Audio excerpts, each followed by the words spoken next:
Let me read the caption. 2 IRGC members were gunned down at a Nobaron checkpoint.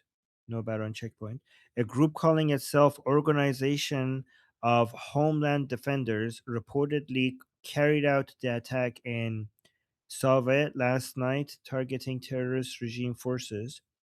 Before opening fire, they declared, "My life is for Iran," or I think the better translation would be, "My life sacrificed. Let my life be sacrificed for Iran." And they say, "You may see more Iranians resort to taking matters into their own hands against regime forces as pressure builds and people feel they have nothing to lose." So this was the video that you're talking about. So he says, "Janam Fadai Iran" means my life sacrificed for Iran. Janam Fadai Iran.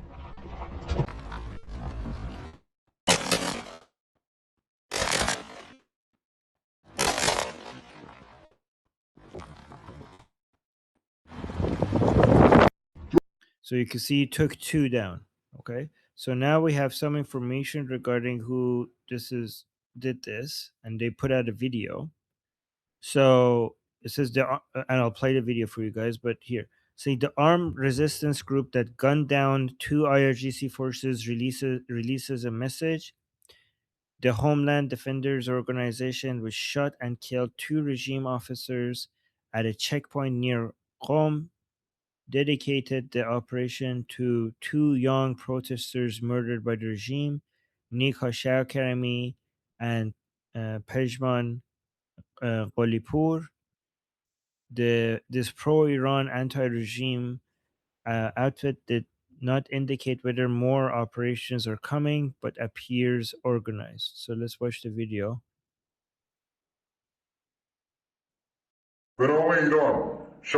So it says in the name of Iran, and guys, I really like that. I really, I mean, as an atheist, when people say in the name of Iran instead of in the name of God, I really do like that. This is, it's a new trend in Iran, which I really appreciate. So in the name of Iran, last night on the 19th of the month Farvardin.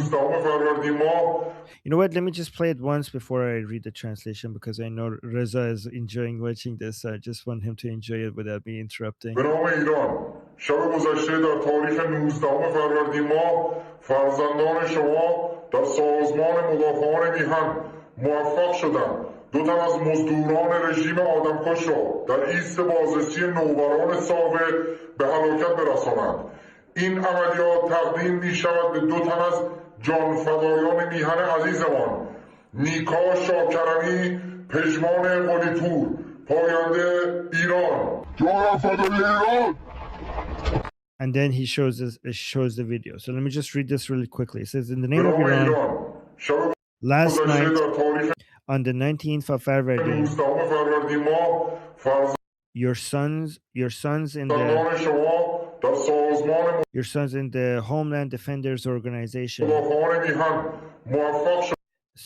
succeeded in eliminating 2 mercenaries of the murderous regime at the Nobaron Save checkpoint. This operation is dedicated to 2 of the devoted martyrs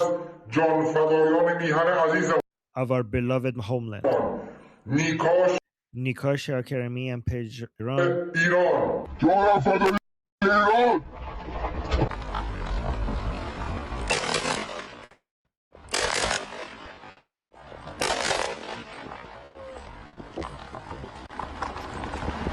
So you can see they took 2 down, and let's look at their logo. It's a map of Iran on top of like a phoenix, Ornus, which is a Persian phoenix. I think that's what I think that, at least I think that's what it is.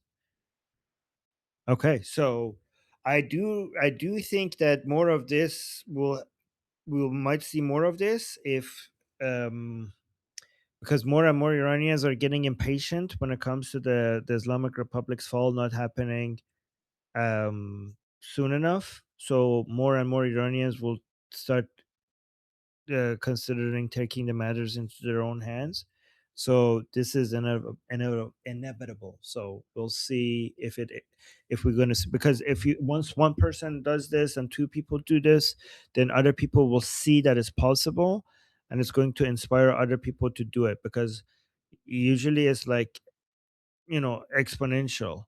At first people don't do it because they don't know if it's even possible, but once other people do it, then you're going to have so many copycats, and it might escalate. You might see a much higher numbers like of this eventually. um by the way, these people are doing it without training, and very difficult to get weapons inside Iran. So imagine if there is this much desire to carry out operations like this, imagine what would happen if Americans actually came up with a way to arm and train Iranians. I bet you there would be so many Iranians who would volunteer for that job. But anyways, that's the answer. Let me know if you have any. I mean, sorry, another question on this matter. What he was wearing, the jacket, the hockey painting on it, is it from the Iranian army from the Artesh, or is it something like his own stuff, or maybe some other Looks like his military? own I don't know. looks like his own stuff to me. I mean, it's not hard to go buy um those, stuff in those colors. I mean, many stores have that, right? And one more thing, can you go on how bad the infights between the IRGC members, those who support the ceasefire and those who are anti that? Yeah. So here, let me show you the chart that we have of the Islamic Republic officials, right? So usually, I'm gonna simplify this, okay? Because you could go into a lot of detail. Usually, what we see, the simplistic version is that we have the so-called hardliners and the so-called reformers. And the so-called hardliners usually signal no to negotiations and maximum anti-Americanism, and the reformers are supposed to be the ones who are like more in favor of um talking to the Americans and normalizing relationship with the West. Okay, the reason why I say so-called hardliner and so-called reformer is because they're all hardliner. This is just, they just use different tactics, and the reformers are just good at pretending to be reformers and moderates, but they're not, right? But usually that's the classical way of looking at it. So if you want to see who the so-called reformers are, we have Hassan Rouhani here, we have Muhammad Khatami, we have Javad Zarif, we have Hassan Khomeini, and then we have, if we come to the executive branch, we have Masoud Pezeshkian, and we have Abbas Araghchi. The other people here will also be considered reformers, but they're not important. I'm just telling you the most important ones. So these are the people who would be historically be considered to be traitors, spies, Zionist spies, who are trying to weaken the Islamic Republic by talking to the Americans, talking to the and because they're betraying the blood of our martyrs. They want to humiliate the Islamic Republic. The Islamic Republic doesn't need to talk to the Americans because they're strong. They're already defeating them, negotiating with them. We shouldn't even trust the Americans, so why would we want to negotiate with them? And this negotiation is only a way to pause the attacks on Americans and Israelis, so to give the enemy time to recover. So these are considered by the pro-regime people. These are considered traitorous, people who are the reason for any, if there's any weakness within the Islamic Republic, they say it's because of these so-called moderates and reformers, right? However, what the situation that we have right now is that Ghalibaf, who's considered to be more of a hardliner, right, than a reformer, is more of a pragmatic hardliner than the other hardliners. Pragmatic just means like we say pragmatic, but what we actually means is selfish and self-interested, rather than, rather than doing this for the Mahdi and Islam, he does stuff for himself. Like, this is for him. Like, if he says death to America, or like any durka jihadi nonsense, it's because he's just playing the game. He doesn't really believe in the stuff. He's mostly self-interested. And it's not just me who says that. Many hardliners, many regime supporters, sometimes suspected that about him. But because he's considered to be part of IRGC. I mean, he has his own camp, and he was trusted by uh, important people within the IRGC. For example, he was very much trusted by Hajizadeh. I actually have a video to show Hajizadeh is celebrated by pro-regime people. As somebody, like, as one of their main heroes. Like, so if Qasim Soleimani was number one when it comes to being celebrated as part of the IRGC, the number one most celebrated member of IRGC was Hajizadeh, who was killed by the Israelis in the 12-day war. Right, he was the aerospace commander. So even though many of the regime supporters want to hate Ghalibaf, it's really hard to hate him because he had the blessings of Hajizadeh. Okay. And he has his own. He's already Ghalibaf is very IRGC connected, and he has his own camp within IRGC. Um, and now also the Islamic Republic state media over here. Where is it? The Islamic Republic here, up here. Yeah, the Islamic Republic state media is constantly saying that Ghalibaf has the blessings of Mujtaba Khamenei, right? So that gives him some authority because now going against him would be considered to go against the supreme leader. Okay, so that was the case, right? But nothing could be seen more of a betrayal and a humiliation than talking to the murderers of Ali Khamenei. So it used to be that Ali Khamenei, when he was alive, he was said that we're not going to negotiate with the Americans because they killed Qasem Soleimani. Okay, because we're obviously not gonna negotiate with the killers of Qasem Soleimani.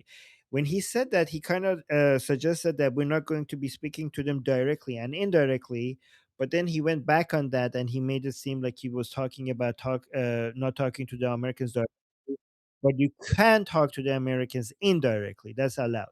And that's why, for example, when Witkoff and Jared Kushner were negotiating with Araghchi in Oman, you could see that they never actually, you could not, don't see a picture of them together in the same room, because according to Ali Khamenei, you should never meet with the Americans directly. You should never talk to them directly, right? But now the situation is that President Trump is not just responsible for the death of Qasem Soleimani, he's actually responsible for the death of Ali Khamenei, which means that this is like, it doesn't get any higher than this. So the pro-regime Iranians want revenge, and they don't want, like, they can't accept anything else other than something comparable to killing Ali Khamenei. And something comparable is basically like killing Netanyahu or President Trump. And now instead of getting that, they're saying that Ghalibaf is in Islamabad.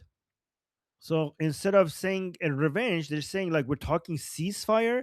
The very thing that that state media said Mushtaba said that we will never do, right? They're like, you said to us that Mushtaba said that we're never going to negotiate ceasefire. And now Ghalibaf, where is he? Ghalibaf is not only going to Islamabad to meet with the Americans, he's going there to meet with the highest officials. So, guys, in the past 47 years, we never had a higher meeting between the officials of America and the Islamic Republic. Like, JD Vance is like the vice president, so it's really high up there. And Ghalibaf is like right now one of the most important politicians, like the second highest, most important person within the Islamic Republic. So for the past 47 years, we haven't had this high level of a meeting between the Islamic Republic and United States, and that after killing Ali Khamenei. Like, if anything, if I was a regime supporter, like, why are we meeting with them? We should be only going for revenge. Like, this is a huge humiliation. Like, this whole ceasefire talk is a huge humiliation. So that's why right now the state media, just a few days ago, they were talking about no negotiation, only revenge. Now that Ghalibaf is going to go meet with JD Vance, they're basically trying to undo all of that propaganda that they put out there, and they're now trying to justify the negotiations, which is really difficult to do because regime supporters, remember that just 2 days ago you were saying the opposite, right? So regime supporters given that they don't want any negotiations and they want just maximum aggression against the Americans and Israelis, that also is reflected by the most important people within IRGC, right?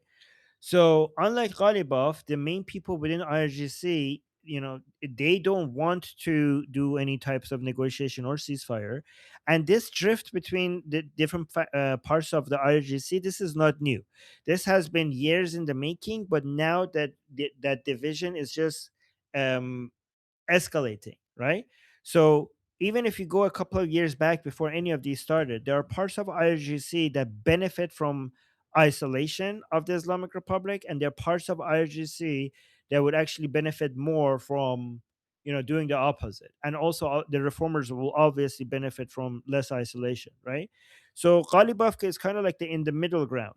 And there was already division between, so for example, Ghalibaf was always um, at war. So Ghalibaf over here was at war with this important person within IRGC here, this guy, Muhammad Ali Jafari, who used to be the head of IRGC at some point. So there were, and I'm not going to go into the details for why the divisions were there, right? But now Ghalibaf is fighting himself at odds with Vahidi, which is the new main commander, the head of IRGC. And Vahidi it doesn't thinks that Ghalibaf is just going to sell out the Islamic Republic for his own interests, and that's why he wanted to send out this guy, Muhammad Bagher Zolgad, to be part of the team, the negotiating team going to Islamabad. But he's not there. So that means that Arakchi and Ghalibaf managed to not have him as part of the team. But look at this. This is actually really interesting because Muhammad Bagher Zolgad, who's part of the IRGC, right now is the head of the Supreme Security Council, which is interesting that Ghalibaf, after Ali Larijani had that role before they killed him, and after he died, you would expect that Ghalibaf would take his role. But the fact that he didn't take his role and Zolgad took his role, to me suggests that the Vahidi parts of IRGC does not trust Ghalibaf. So Vahidi is a better representation of what pro regime people want right now, which is maximum aggression and no ceasefire. And Ghalibaf is going in the other direction. And Ghalibaf, I think, has the benefit of being closer to state media right now. I think because the state media is using their platform to say that he has Mushtaba's blessing. This parts of IGC, they have the benefit of having the guns and basically the military power. So it's basically the fight between the the psychological power and also the military power. Those are at odds with each other. And we also just got news that Mujtaba might be getting better. I don't know how accurate that news is, but Mujtaba, if the news that we're hearing about them is correct, it seems like either one or he has lost one leg or both legs, and he has been disfigured. Like his face is all messed up right now. But those same reports are saying that he's getting better, and if that happens, then him adding his voice to all of this is going to be a major difference maker. Because right now, a lot of this division is because we don't really know what the supreme leader is saying and whether or not he has the blessing. Ghalibaf has the blessing of Mushtaba, or are they just making it up? But I also saw, and I'm going to show it because it's going to get into so much detail. Let me know if you want me to show it. That there are certain mullahs that are now making the case for why, even if the supreme leader says something, maybe we can't trust that because maybe they're lying to him. Maybe he's surrounded by people that are feeding him bad information. So the fact that an important mullah, came out and openly said that just because our supreme leader says something, that doesn't necessarily mean that that's the thing we should be doing. To me, that's also signs that some people within the Islamic Republic are trying to kind of challenge Mushtaba's authority, which is a good thing if that increases. That will mean more division. Does that answer your question?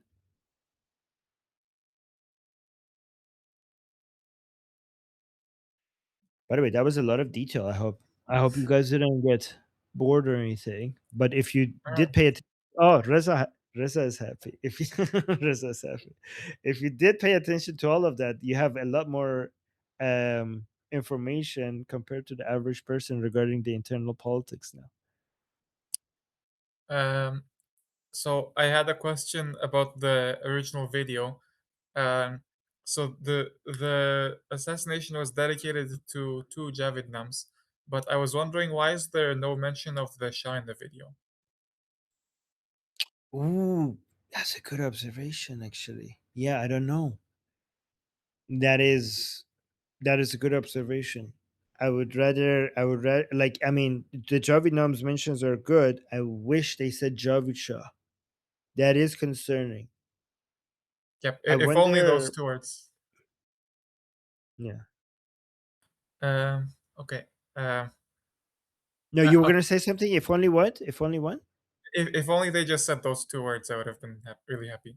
That Ali, would be better. Ali responding has. specifically to this? Yeah, just like two sentences. I think this might be a division of the Garda Javidan, but they're actually like the one that is armed and enjoys like Mossad support, etc., etc. But I think they're trying to come across as, hey, it's not just the Garda Javidan in Iran that has weapons and is trying to fight the IRGC. There's a lot of other groups, and I think that's how they're trying to brand themselves. So maybe that's why they didn't say Javid Shah. Also, those two people who died in the Massa uh, protests was from a while ago. So it kind of suggests to me that they're going to keep doing this. And they're going to keep on going forward. They're like, hey, we're going to start over there and we're going to keep going. But I don't know. It's just a theory. It's just a theory. So Nara in the chat is saying my first thought was hoping it's not MEK in disguise. Yeah. Yeah. Why Is wouldn't that you say Javid Shah though? Yeah. Go on. is Demike really in the business of physically attacking the IRGC? Yes. I mean, they used to long time ago.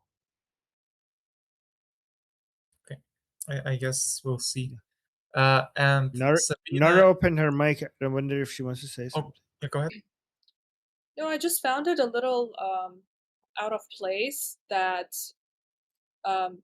they did the dedication was a little bit weird to me. I don't know. It raised some questions. Why?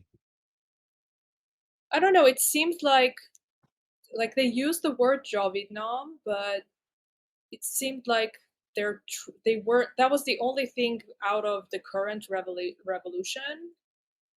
I don't know. It just it made me it seemed like that was the only thing related to the current revolution, and they were trying to kind of the rest of it was trying to distance themselves from that Yeah. and focusing on the Massa revolution a little bit. Does that make sense?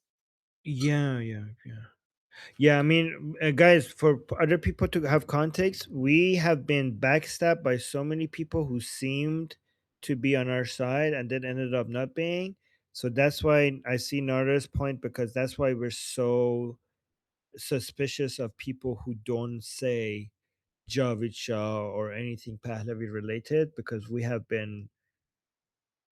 gone through this so many times and we have been backstabbed and disappointed by so many groups. So that's why we want to see the confirmation of any Pahlavi or Javid Shah related, signals to be able to trust people. Also at this stage, I feel like it has to be expected for some people who are against this current revolution to be using a disguise to kind of infiltrate in to cause division. So that's something Right. that should be expected as well. That's a good point. That's a good point. We shouldn't be endorsing an organization unless we know. Yeah. I mean, that's how we Uh, signal to each other that we're on the right side by saying these things. So, and they didn't. So that's why we should be suspicious. That's a good point. Thank you for that. But go on, Danny. and Sabina wanted to ask, what is the Farsi on the symbol of this Homeland Defenders Organization? Oh, that's just the name of the organization that I read in English. And then I have Ali and Jeffrey to respond. I think Ali already responded. Jeffrey, go ahead. So that kind of like the point you're bringing up very much outlines one of the operational challenges posed by compartmentalizing your efforts and or not mean, when you don't have a unified structure, particularly in kind of things like this, like counterinsurgency or guerrilla warfare. So compartmentalization insulates the broader group from damage if any one node is infiltrated or taken out. And that's true. It also complicates maintaining continuity of mission, message, and effort across that entire network, as well as other co-aligned actors, right? So I was mentioning Ali. It could be another reason they didn't say that, is that given that His Highness Prince Reza Pahlavi and his supporters, which is the broad support, like majority of Iranians, are supporting a particular line of effort, right? They have like their plan, and he's engaging, or you get these maybe independent groups that are co-aligned or find themselves, at least in the superficially co-aligned, are not going to say that same because they don't want to sit there and adulterate the other lines of effort, right? It could be that too. And therein lies the challenge, though, right? Because you had mentioned that, Armin. How do you ensure that these people are honest brokers, or it's not just a superficial marriage of convenience, or it doesn't come back and bite you in the ass? Because, like he says Javid Shah, and they go, oh well, look, they're terrorists, blah blah blah. I mean, it's all bullshit, and I'm sure the friggin' Mullah regime's going to say that dumb shit anyway. I'm just saying, like, those are things that people kind of take into account. That's one of the things you have to take into account when you engage in counterinsurgency and or guerrilla warfare, because there is by definition a socio-cultural and political component to it. Those are some of the challenges. I mean, the fact that you guys are trying to wrestle with it shows first how much this group is evolving and how quickly it's evolving, which is like super cool. It also outlines one of the challenges a lot of good guys that engage in those kinds of efforts before this particular fight have faced.